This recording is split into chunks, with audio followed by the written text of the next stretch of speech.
अमित ज्ञान रूपम कृपालम अगम बोध दाता सुबुद्धि निधि विशालम क्षमाशील अति धीर गंभीर ज्ञानम धर्म कील दृढ़ थीर समधीर ध्यानम जगत त्राणकारी आघारी उदारं भगत प्राण रूपं दया गुण अपारं नमो सद्गुरुं ज्ञान दाता सुस्वामी नमामि नमामि नमामि। बोलिए प्रेम से श्री सद्गुरु महाराज की जय। किसी जंगल में एक सियार रहता था। देखे सियार का प्रयोग जी। सियार को उसका दूसरा नाम तो सियार शेर के डर से एक कंदरा में रहता था। कंदरा में गुफा। संयोग से एक दिन संध्या समय गया कंदरा में रहने के लिए, तो देखा सिंह के पांव का चिन्ह देखा। कौन सी का चिन्ह? सिंह के पांव का। जाने का तो चिन्ह था लेकिन निकलने वाला चिन्ह नहीं था। सियार सोचता है बात क्या है। उसको जानते हैं कि बड़ा बुद्धि का तेज होता है सियार है? तो सियार कहता है ए गुफा, जब हम संध्या समय आते थे तुम हमको बुलाया करता था, आज क्या बात है तुम हमको बुलाते नहीं हो? जाओ तुमको हम छोड़ दिए। कंदरा में जो बैठा हुआ था सिंह सोचता है आया हुआ शिकारी हाथ से चला जाए, निकल रहा है, क्यों न इस गुफा के बदले हम ही बोल देते हैं। तो सिंह बोलता है आओ सियार भाई, कोई बात नहीं, हम कहना भूल गए थे। बाहर जो सियार था वो कहता है इस जंगल में रहते रहते हम बूढ़े हो गए, गुफा को कभी हम बोलते नहीं सुने हैं। दाल में काला है, गुफा में सिंह बैठा हुआ है। वह कंदरा में प्रवेश नहीं किया। इसको क्या कहते हैं? अग्र सोची सदा सोची। आप लोगों को सुनाया गया, अभी आराध्य के प्रवचन में सुनाया गया, धन से, तंदुरुस्ती से, इज्जत से, विद्या से लोगों का भला होता है, लेकिन इसी से सब तरह का भला होगा सो बात भी नहीं है। शरीर ऐसे धरनाश हो जाता है, मस्तिष्क खराब होने से विद्या काम नहीं देती है, और इसके पहले रामचरितमानस सार सटीक काग गोसुनी और गरुड़ संवाद सुनाया गया। क्या सुनाया गया? कि 16 कलाओं से युक्त चंद्रमा उग जाए, तारे गणों के सभी झुंड भी उग जाए, जितना जंगल है सब में आग लगा दी जाए, जितना पहाड़ है सब में आग लगा, कितना प्रकाश होगा? बहुत प्रकाश। लेकिन इतना होने पर भी क्या रात्रि का अंत हो सकता है? रात्रि का अंत तो सिर्फ सूर्योदय होने से ही होगा। इसीलिए काव्य से कहते हैं ऐसे ही बिनु हरि भजन खगेसा, मिटाई जीवन है संसार के लोगों। उसके माध्यम से कहते हैं उस तरह आप सब चीज में आप धनवान है, विद्वान है, प्रतिष्ठावान है, रूपवान है, लेकिन ईश्वर की भक्ति नहीं है तो आपका जीवन कैसा है? कैसा है? लवण बिना बहु व्यंजन जैसे। सब सब्जी बनाइए बहुत अच्छा से, नमक नहीं दीजिए, कैसा होगा सब्जी?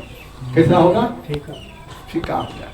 आप सब तरह से संसार में जो है, लेकिन ईश्वर की भक्ति नहीं है तो आपका जीवन उसी तरह से।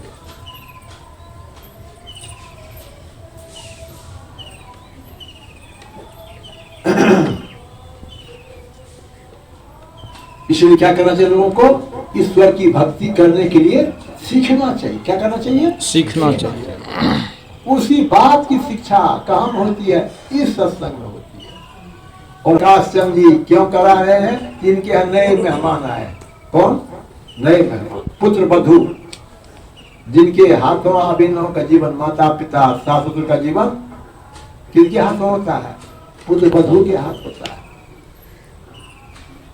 संभ्रांत परिवार की सुशिक्षित परिवार की पुत्र वधू आती है तो जीवन सुखमय होता है बूढ़े बूढ़े का, और विपरीत आने से जीवन कष्टमय होता है। तो उनके स्वागत के लिए उन्होंने सत्संग का आयोजन किया है।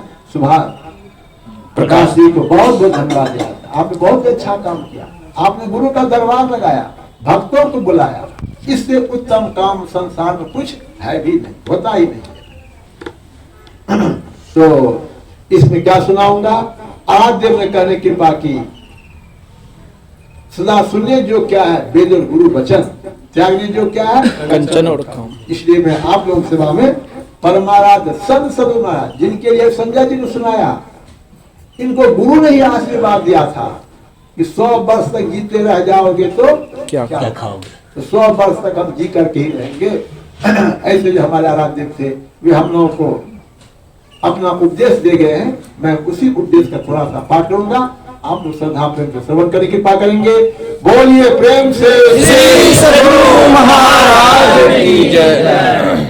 शीर्षक है अंधकार में रहना किसी को पसंद नहीं है। पहले इसका शीर्षक क्या था? सदाचार आचरण बिना नाम जप नहीं। अपना आचरण अच्छा नहीं रखो तो नाम जपने में मन नहीं लगेगा। अभी का शीर्षक है अंधकार में रहना किसी को पसंद नहीं है। बंदो गुरुपद गंज कृपा सिंधु रूप हरि महामोहतम पुंज जास वचन रवि करने के प्यारे लोगों, आप लोग बहुत शांत होकर पूर्व वक्ता के प्रवचन सुन चुके और भी सुनने को तैयार हैं। मैं आप लोगों को शुभ आशीर्वाद और जिसको जैसा चाहिए धन्यवाद देता हूँ। कुछ देता हूँ, धन्यवाद देता हूं। जिसको जैसा आशीर्वाद उसको सब चीज देता हूँ। जिसको जो चीज का आशीर्वाद है सब देता हूँ। जो कुछ भी संत सेवी जी के भाषण में आपने सुना, संत मत में इससे बेसी बात कही जाए मेरे विचार में और बात नहीं है। संत मत का बहुत बड़ा सिद्धांत नहीं है और बहुत बड़ा सिद्धांत भी है। सिद्धांत थोड़ा यह है, गुरु धारण करो। कौन सी करो? गुरु धारण करो। सदगुरु की सेवा करो, सिर्फ धारण नहीं करो। कौन सी करो? सेवा की सेवा करो। क्या है सेवा? उसके आज्ञा आज्ञा सन सुसाहित सेवा। सदगुरु की सेवा करो। कैसे भक्ति की जाए इसका यत्न लो, गुरु लो, वेद लो और भजन करते हुए रहो। भजन करते रहने पर एक न एक दिन मोक्ष अवश्य मिलेगा, क्योंकि भजन के अतिरिक्त और ऐसी बात नहीं है कि मोक्ष दिला दे। कौन सी है भजन? मोक्ष। भजन किसको कहते हैं? सुना गया आप लोगों को। संसार में बहुत से नाम है, जो मंत्र गुरु दे उनका जप मुख से क्या आता है उसका वर्णात्मक जप। जो गुरु प्रदत्त मंत्र का जप करते हैं वे क्या करते हैं? वे ईश्वर भक्ति करते हैं। वे क्या करते हैं? ईश्वर भक्ति ईश्वर करते भक्ति करते हैं। तो ईश्वर के पास जाएंगे। भजन में ज्योति और शब्द की विशेषता है। ये दोनों ऐसे हैं, इनके द्वारा भजन होता है। राम राम, शिव शिव, गुरु गुरु जपते हैं तो शब्द ही है। इस तरह आपके अंदर भी शब्द है। उसको राम को ठीक है, ओम को ठीक है, अस्फोट को ठीक है, लेकिन वह ऐसा है कि बिना उसके सृष्टि नहीं हो सकती। कंप ही ऐसा है कि जो संसार को बनाता है। कंप शब्द में होता है और शब्द कंप में होता है। जो शब्द को पकड़ता है वह मूल तक पहुंचता है। वह मूल ईश्वर है। ईश्वर से कंप नहीं हो, सृष्टि नहीं हो सकती। शब्द बोलिए व लिखिए, जब तक मुंह में कंपन नहीं होगा तब तक एक भी शब्द बोला नहीं जा सकता, और हाथ में कंपन बिना एक भी शब्द लिखा नहीं जा सकता। अंधकार होना किसी को पसंद नहीं है, इसलिए ज्योति का भी आदर है। भीतर की ज्योति है, भीतर भी ज्योति है और बाहर भी। जो ध्यान अच्छी तरह करता है वह भीतर की ज्योति को देखता है। क्या करता है? भीतर की ज्योति को देखता है। किसी विद्वान ने कहा कि आप लोग जो आरती करते हैं उसमें क्या लिखा हुआ है? झलक झांझ मन मीन मजीरा। विद्वान ने कहा यहाँ पर थोड़ा सा महर्षि को गलती हो गया लिखने में। यहाँ लिखना चाहिए उनको झनक। क्या लिखना चाहिए? झनक झांझ मन मीन मजीरा। तो आराध्य को कहा गया, आराध्य ने कहने की बात की, मैंने शब्द को देखा है और मैंने शब्द को सुना है। इसलिए मैंने जो शब्द को देखा इसके लिए लिखा है झलक, वो मुझे दिखाई पड़ा है और मैंने सबको सुना है। उसके बदले क्या लिखा है? झनक। संत वाणी को समझने के लिए, समझने समझाने की दूर की बात, समझने के लिए भी क्या चाहिए? अभ्यास चाहिए। जो अभ्यास नहीं करेगा वो संत वाणी को कभी नहीं समझा सकता है। टटोल कर लिखने की बात नहीं है। इसलिए आप लोग सुनाया गया, निज अनुभव अब कहूं खगेशा, बिनु हरि भजन न होय सके। सदा सुनिए जो क्या है वेद और गुरु वचन, ये पंचम वेद है। ये आराध्य ने कहने की कृपा की, कुप्पाघाट भी एक दिन खंडहर हो जाएगा, लेकिन मैंने जो पुस्तक लिख दी है उसका कदर तब तक होगा जब तक मेरी पुस्तक मौजूद रहे। श्री सद्गुरु महाराज की जय। जो ध्यान अच्छी तरह करता है वो भीतर की ज्योति को देखता है। देखने का तरीका है एक ही एक पर रहो। एक ही एक बिंदु है, बिंदु कितना बड़ा है कहा भी जाता है। बाल की नोक से चिन्ह देते हैं वो बहुत छोटा है, लेकिन उसका खंड होता है। जिसका खंड होता है वो बिंदु नहीं है। जो दृष्टि ठीक करता है वो बिंदु देखता है। जो बिंदु ठीक देखता है वो ज्योति पाता है। जो ज्योति पाता है वो अंतर्नाद पाता है। जो अंतर्नाद पाता है परमात्मा को पाता है, क्योंकि परमात्मा से सत्य होता है। संत मत की साधना ज्योति और नाद है।